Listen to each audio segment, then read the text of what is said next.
IVC, Dale Gateful 33 here to do the next episode in my Lost in the Collection series, where I pick 5 records from my list of 500 or so records that I haven't listened to for at least 5 years, go back, reevaluate and say what I think. This is episode 23. It has a theme. The theme of this episode is all debut albums for the artist concerned.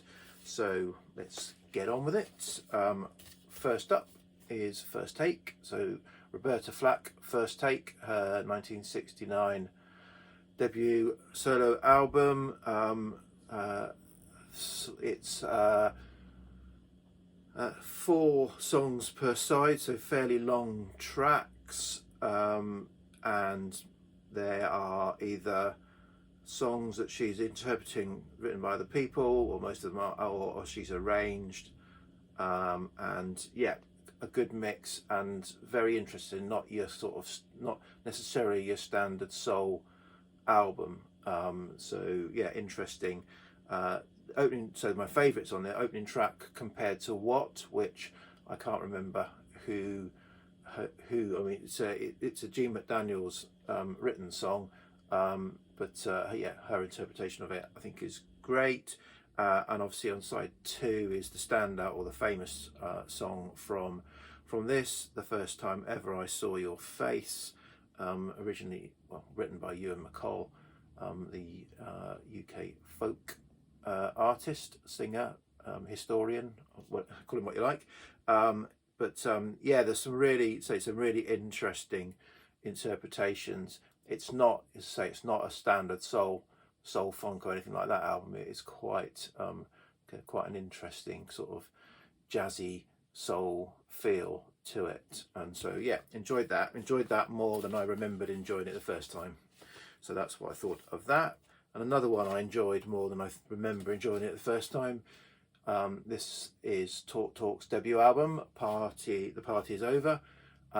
Yeah, again, this is the pop side of Talk Talk before they went into the much darker, more sort of atmospheric side, but not too poppy. I thought I thoroughly enjoyed this and was surprised. So either my pop sensibilities are increasing, or or it is better than I remembered. Ignore that. That's a load of old rubbish.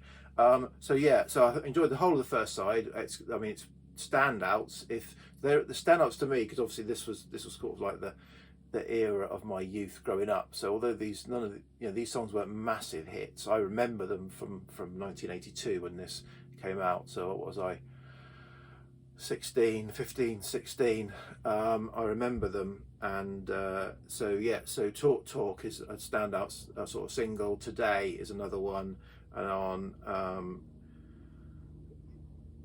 I can't remember what the other ones, but they're the 2 songs that really stood out. But the other songs on side 1, It's So Serious and The Party's Over, the title track, are also really good. So I really enjoyed side 1, thought that was really strong. Side 2, not quite as strong, but it had a couple, or no, yeah, so Have You Heard the News, Mirror Man, and the closing track, Candy, I thought were really good.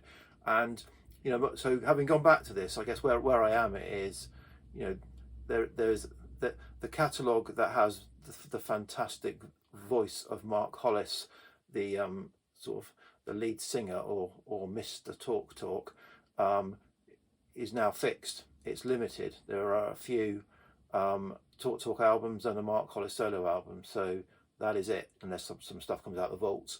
So yeah, and it's all good in its own way, and it's an opportunity to hear Mark Hollis sing. So yeah, I thoroughly enjoyed revisiting. So this one is a revisit, but it's an album that I've got digitally and I listen to fairly frequently. So it's certainly not 5 years since I listened to this. This has been tracks from this feature on lots of my playlists, and this is Air's Moon Safari. But perhaps because I've got it digitally and I listen to it often, I haven't spun the vinyl since I bought the vinyl. I only bought the vinyl when I was getting back into records to kind of fill a gap, as in, oh, I really like that album, so I want it on vinyl. even though I had it on CD from when it came out. So when it originally came out.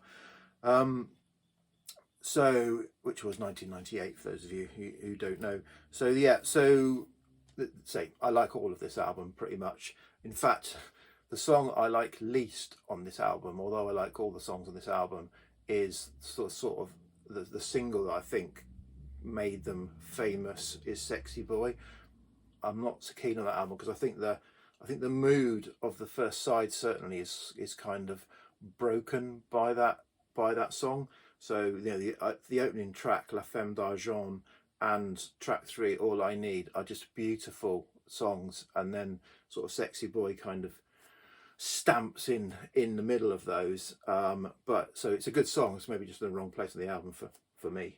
And the opening track on side 2, Talisman, is also fantastic. But yeah, all the songs are really, really strong. Ce Matin Là also, yeah. So great album. Okay, so I've had a lot of hits in this revisiting, very few misses. This is a miss. So this is Roger Hodgson's debut solo album after he left Supertramp. So he vocalist in Supertramp. And so this is interesting how things change. So when I got back into collecting vinyl just about 10 years ago, this was one that I actually sought. I bought this off of eBay, so I actively sought this out, I think having listened to it digitally. So, you know, one of the early records that I bought, that when I wanted to start acquiring records on vinyl, and now going back to it, I'll be honest, I only got halfway through the second side. I didn't even finish it. I just thought, no, I don't want to listen to this anymore, and it's going to be leaving the collection. So why? So I like Supertramp. I certainly like their singles. I love Crime of the Century album. I think that is a very, very strong album. Breakfast in America is a good album. Other than that, I've had all of their other albums, I think, and you know, haven't kept the albums as albums, but I say I like their hits is good, and maybe sort of Supertramp hits is the place to go, apart from Crime of the Century, I say, which is a fantastic album. But so this, it just didn't do it for me. The voice, so I think the sort of the Supertramp band with the singing, which seemed to cut through, you know, it's a certain pitch and it cuts through on Supertramp hits, I think is fantastic. On here, it just, the voice just didn't quite, so I don't know whether it was the production, the mixing or whatever, the voice didn't come through in that same way. It felt a little bit laboured, dull, I don't know what it was, but it just certainly, I wasn't even gonna, I thought I'm not even gonna play the second side, but I thought, no, I'll give it a go. I got through the first track on the second side, there's 3 tracks. I then kind of, and it started the second track, I kind of moved the needle on a bit, moved it on a bit, moved it on to the last track and lifted it off. So yeah, so not a hit with me, unfortunately, but you live and learn, you can't like everything. But finish on a high. So yeah, my entry to the Canada thread that's going around, or tag, whatever it is. So yeah, this is Kate and Anna McGarrigle's first album together. So McGarrigle sisters, Canadian singer-songwriters, call it folk. So obviously someone who's from the UK and has got that kind of UK folk. This is very much not UK folk. This is very much North American, in this case Canadian, music. Sounds absolutely from that place, from the mountains. There's obviously a lot of banjo on it and things like that give it instantly that feel. And to me, it does feel, I was trying to sing, so I said it feels like it's some kind of, because it's got a mix of very sort of traditional arranged stuff and then quite fun, sort of almost novelty songs on it, that I always felt I was listening to a Doris Day movie. But I don't understand, that makes no sense, but that's kind of what I got from this.